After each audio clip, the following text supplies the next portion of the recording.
네, 세 분 안녕하십니까? 안녕하십니까.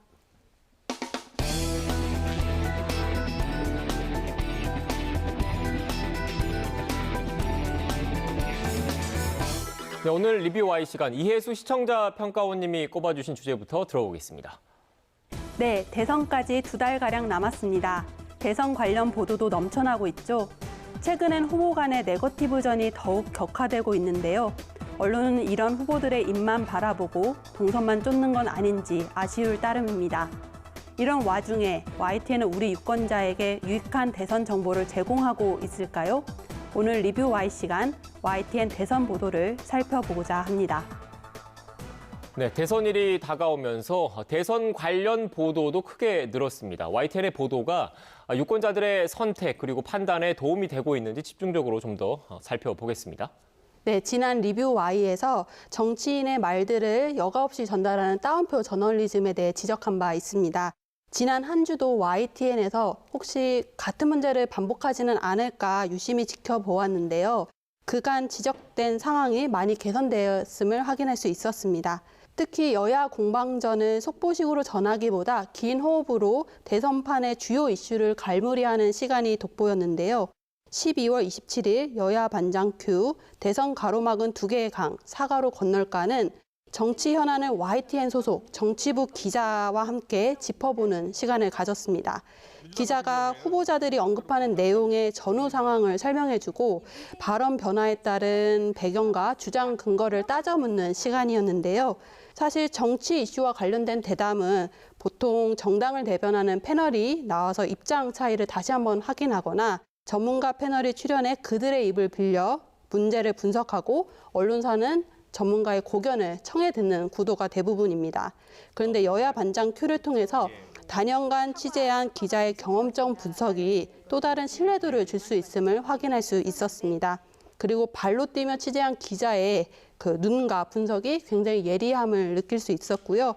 보도 내용이 상당히 설득력 있게 다가왔습니다. 네, 말씀하신 걸 좀 들어보면 이해 당사자가 아닌 객관적인 입장에서 현안을 바라보고 또 심도 있는 분석 그리고 핵심을 짚어주는 분석과 관련해서 좀 긍정적으로 평가를 해주셨는데 에디터님께서는 어떻게 보셨습니까? 예, 현장감이 돋보이는 코너라고 생각합니다. 여당 반장, 야당 반장이 출연해서 정치권 뉴스를 잘 정리해서 전하고 있다고 생각합니다. 다만 두 반장이 한꺼번에 함께 출연하지는 않습니다. 그래서 때에 따라서는 약간 치우쳤다는 지적을 가끔씩 시청자들로부터 받을 때가 있습니다. 하지만 두 기자, 두 반장이 최대한 객관적인 시각에서 사실을 전달하려고 노력하고 있다는 것을 대신 말씀드립니다. 네. 여당 반장이니까 일방적으로 여당 편을 들어주지는 않는다는 겁니다. 편 들어주는지 아닌지는 시청자분들께서 아마 더 잘 아실 겁니다. 앞으로도 이렇게 현장을 뛰는 기자의 눈으로 정치권 이야기를 풀어가는 이 코너가 조금 더 확대됐으면 하는 바람을 갖고 있습니다. 네, 알겠습니다. 변호사님께서는 YTN 대선 관련 보도 어떻게 보셨습니까? 예, 현역 정치인 정당인들이 참여하는 그 대담 코너 진행 시에는 아무래도 대선이 임박해 오면서 그 불필요한 과열 공방을 흐르는 경우가 좀 적지 않은데 그렇게 좀 되지 않도록 앵커가 적극적인 역할을 좀 하게 하는 등의 보다 철저한 관리가 필요하다는 지적을 드리고 싶은데요. 지난 2021년 12월 30일 방송된 더 뉴스 여야 공수처 통신조회 공방 합법대 사찰 코너를 대표적인 예로 말씀드리겠습니다. 이날 코너에는 김종민 더불어민주당 의원과 김재원 국민의힘 최고위원이 출연해서 공수처의 야당 정치인 등에 대한 통신자료 조회가 불법 사찰인지 여부 등에 대해 치열한 논쟁을 벌였는데요. 이 과정에서 김재원 최고위원의 경우에는 공수처가 어둠의 권력자처럼 또는 뒤에서 음습하게 그저 정권의 앞잡이 노릇 충견 역할을 하고 있다. 정권의 연장에 앞장서는 정권의 놀이개가 된 것이다. 김종민 의원의 경우에는 윤석열 후보가 문재인 정부가 바보들 데려다 나라를 망쳤다라고 했는데 사실 문재인 정부가 발탁한 대표적인 바보가 바로 윤석열 총장이다라고 말을 하는 등 이렇게 서로 상대방 측을 격하게 비하하고 조롱하는 자극적인 표현이 거듭 등장했습니다. 네, 그러니까 원색적인 비난 그리고 네거티브 공방이 지나치게 그대로 전달된 것 아니냐 이런 지적이신 것 같네요. 예, 이런 시사 대담에서 뭐 내용적으로 상호간 쟁점을 분명히 드러내고 또 치열하게 예리하게 비판을 주고받는 것은 꼭 필요하고 바람직한 일이겠습니다만 네. 이렇게 그 정치판의 진흙탕 싸움 모습을 정제 없이 TV 화면 속에 그대로 재현하는 것은 우리 정치 현실에 대한 그야말로 그 리얼리즘적 이해를 돕는다 뭐 이런 순기능을 찾을 수도 있겠지만 그것보다는 방송의 품격과 또 시청자들에 대한 정보성을 저하시키는 역기능이 더 크다고 보거든요. 방송사 입장에서는 뭐 우리는 정치인들에게 판만 깔아준 것이고 거기서 정치인들이 무슨 언행을 할지에 대해서는 통제할 수도 없고 책임질 것도 없다라는 식으로 그냥 넘어갈 문제는 아니라는 거죠. 때문에 그 대선에 임박해서 무슨 수를 써서라도 자기 당 승리에 기여하겠다는 그런 강박관념에 사로잡히기 쉬운 현역 정치인들의 대담 방송 출연 시에는 앵커가 그 진행 중 출연 정치인의 부적절한 표현이 나오면 바로 이를 지적하고 좀 자제를 요청한다든가 하는 식으로 보다 적극적으로 개입을 하고 또 출연자들에게도 그 방송 법령과 윤리에 어긋나는 언행이 없도록 사전 동의를 받는 등으로 그 또 관리 노력을 각별히 강화시켜 주셨으면 좋겠습니다. 저도 아쉬운 부분으로 조금 다른 측면에서 앵커의 적극적인 개입이 필요했던 대담을 이야기하고 싶은데요. 12월 27일 뉴스앤이슈 김건희 직접 사과, 윤석열 지지율 고전 탈출할까는 여야 선대위 위원들을 초청한 대담입니다. 변호사님께서 지적한 대담과는 좀 다르게 두 출연자 모두 막말이나 비방 없이 차분하게 진행을 해서 집중도는 높았습니다. 하지만 주목할 만한 정보가 부족했던 것도 사실입니다. 선대위 의원이 나온 자리라면 선대위만 알 수 있는 내용이 좀 더 다뤄져야 되는데 그런 긴장감은 좀 부족했다고 생각됩니다. 이때 앵커가 적극적으로 국민들이 정말 궁금해하는 내용들을 날카롭게 질의해서 정치 평론가나 다른 패널과는 조금 차별화된 대담을 이끌어 나가야 되지 않을까라는 생각입니다. 네.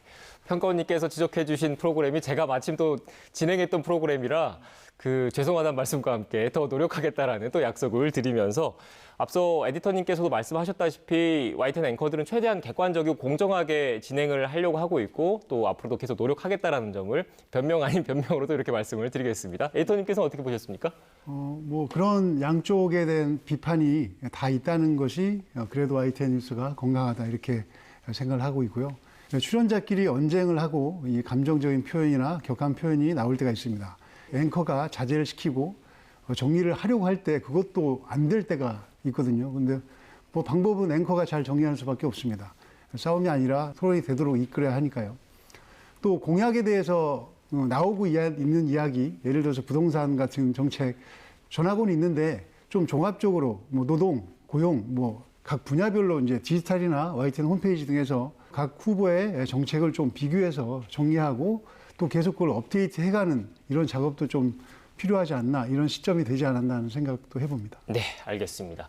뭐 저를 포함해서 이렇게 공정보도, 객관적인 보도에 대한 약속을 다시 한번 좀 해주셨고 일단 YTN 단독 보도 관련된 내용도 좀 짚어봐야 될 것 같습니다. 최근 이슈의 중심에 있는 내용이었죠. 김건희 씨 단독 인터뷰가 보도되면서 시청자 이목을 끌었습니다. 한번 또 짚고 넘어가면 좋을 것 같은데 변호사님께서는 어떻게 보셨습니까? 예, YTN이 윤석열 국민의힘 대선 후보분 네. 김건희 씨 관련 의혹을 단발성으로 치지 않고 꾸준하고 차분하게 검증 보도를 해줬는데요. 지난 2021년 12월 14일 방송된 김건희 단독 인터뷰 교수 지원서의 허위 경력, 수상 경력도 거짓 단독 보도를 통해서는 김 씨가 과거 대학 교수 임용 지원 시에 대학에 제출한 지원서의 허위 경력과 가짜 수사 경록이 기재됐다라는 사실을 폭로를 했고요. 연이어 그 다음 날에는 김건희, 김용만 회장 때 이래 김용만 기여업소 단독 보도를 통해서 12월 26일 김 씨의 대국민 사과로 이어진 언론들의 김 씨 본격 검증 보도에 물꼬를 터줬습니다. 또 YTN은 김 씨의 대국민 사과 다음 날인 12월 27일에는 김건희 육성 인터뷰 번역 오류도 인정, 독자가 판단 단독 보도를 내보냈고요. 이어 그 다음 날에는 뉴이저 같은 해 작성한 이력 3개가 제각각 허위 이력 고의 보도를 방송했습니다. 번역 오류 단독 보도에서는 취재 과정에서 김 씨의 입장을 듣기 위해 진행한 김 씨와의 통화 인터뷰 내용 일부를 직접 공개해서 시청자들이 김 씨의 심경 그리고 그 직전에 있었던 대국민 사과의 진정성 등을 여과 없이 생생히 비교 파악하는 데 크게 기여를 했고요. 또한 12월 30일 방송된 뉴이저 김건희 오빠 의혹 제기 모두 공작, 동생 술도 안 마셔 단독 보도 역시 김 씨 측의 입장과 상태를 정확히 이해하는 데 상당한 도움을 줬습니다. 네. 긍정적인 평가를 해주셨는데 이어서 좀 더 들어볼까요? 예, 사실 대통령 선거 후보 가족들에 대한 검증의 범위와 기준에 대해서는 지금 의견이 굉장히 다양하고 분분합니다만 적어도 후보가 당선되면 공적 역할을 수행하고 정부 예산과 국민의 세금이 배정된 후보 배우자에 대해서는 그 배우자가 사회 공적 영역에서 활동한 것과 관련된 사안인 경우 그 정도는 적어도 검증 대상으로 삼아야 된다라는 의견이 입장이 우세한 것 같습니다. 이런 관점에서 봤을 때 김건희 씨의 허위 경력 제출 등의 문제도 검증을 회피할 수 없다고 보고요. 이를 공론장으로 처음 끌어들인 이번 YTN의 김씨 의혹 연속 보도의 의미는 상당히 컸다고 생각을 합니다. 특히 이번 YTN 연속 보도는 경쟁 후보 측이 흘린 정보를 제대로 팩트체크하지도 않고 그냥 단순 가공해서 받아쓰기 하는 수준이 아니라 스스로의 집중 취재를 기본으로 삼아서 검증 대상인 김씨 측의 해명도 자세히 충분히 듣고 반영을 해주는 또 원칙에 충실한 방법과 태도를 보여줘서 높게 평가할 만했습니다. 이번 단독 보도와 이어지는 연속 보도를 보면서 저는 YTN이 인터뷰 정보원의 공개 여부와 시점, 방식에 대해 고심한 흔적을 좀 느낄 수 있었는데요. YTN은 12월 14일 처음으로 김건희 씨 단독 인터뷰를 보도했습니다. 당시 김건희 씨가 후보 배우자로 공개 석상에 얼굴을 드러내지 않은 상황에서 자신에게 제기되고 있는 여러 의혹에 대해 직접 해명한 인터뷰라 할 수 있는데요. 때문에 이목이 집중될 수밖에 없었던 사안이라고 보입니다. 그런데 YTN은 이때 인터뷰를 육성으로 그대로 내보내지 않고 주요 내용을 정리해서 화면으로만 내보냈습니다. 육성이 공개된 것은 김건희 씨가 공식적으로 대국민 사과문을 발표한 이후입니다. 12월 27일 단독 김건희 육성 인터뷰, 번역 오류도 인정, 독자가 판단 보도를 통해서인데요. 육성 공개에 대해 YTN 보도국에 어떤 판단이 있었던 것으로 보입니다. 사실 처음부터 김건희 씨 육성 인터뷰를 그대로 내보냈다면 화제성이라든지 영상 클릭수라든지 즉각적인 반응을 끈다든지 어떤 언론사 사이에서의 주목 경쟁에서 우위를 차지할 수 있었던 사안으로 보이는데 YTN은 그 방법을 취하지 않았던 거죠. 12월 30일 뉴이처 단독 김건희 오빠 의혹 제기 모두 공작. 동생 술도 안 마셔도 김건희 씨 오빠 인터뷰를 음성 변조를 통해서 개인을 식별할 수 없는 형태로 송출을 했습니다. 이런 일련의 과정들을 보면 크게 이슈화될 수 있는 YTN의 단독 보도들이 선정적으로 소비되지 않도록 나름의 공적 보도에 대한 기준을 세웠던 것으로 보입니다. YTN이 원칙을 지키고 있는 행보에 대해서 높게 평가하고요. 실제로 어떤 판단과 기준이 있었는지 에디터님께 여쭙고 싶습니다. 네, 짧게 말씀드리면 조금 느릴 수는 있지만 더 정확한 뉴스가 더 중요한 시대가 되어가고 있다고 생각합니다. 그런 면에서 YTN은 취재 윤리를 지키면서 취재했고 보도할 때도 정도를 지켜 보도했다고 생각합니다. 사실 확인을 위해서만 녹취를 방송에 사용한 것이 그 대표적인 예라고 생각합니다. 앞으로도 일선 취재 부서는 취재한 것들이 선정적으로 사용되지 않고 사실 확인을 위한 장치와 수단으로 사용될 수 있도록 할 것이라고 생각합니다. 네, 알겠습니다. 마지막으로 두 분 들려주신 오늘 말씀 정리해 보겠습니다. 이것만은 꼭 명심할 수 있도록 평가원님부터 한 줄로 요약해 주시죠. 후보 중심 보도에서 정책 검증 보도로 이제는 정말 필요합니다. 대선이 2달째 남지 않았습니다. 이제는 후보 인물 중심이 아닌 공약 중심으로 정책 검증 보도에 공을 더 들여야겠습니다. 후보들의 대선 공약을 부분별로 알기 쉽게 비교 정리해주는 코너가 더 많아졌으면 합니다. 유권자가 정책을 보고 합리적으로 판단할 수 있도록 언론이 방향키가 되어주길 바랍니다. 네, 다음으로 변호사님의 한 줄 평 들어볼까요? 예, YTN 나라를 구하라. 얼마 전 그 이재명, 윤석열 그 양대 정당 대선 후보와의 대담 영상을 동시에 올려서 한 경제 전문 유튜브 채널이 국민들로부터 합리적 후보 선택에 결정적 도움을 줬다는 의미에서 나라를 구했다라는 호평을 아주 많이 받았는데요.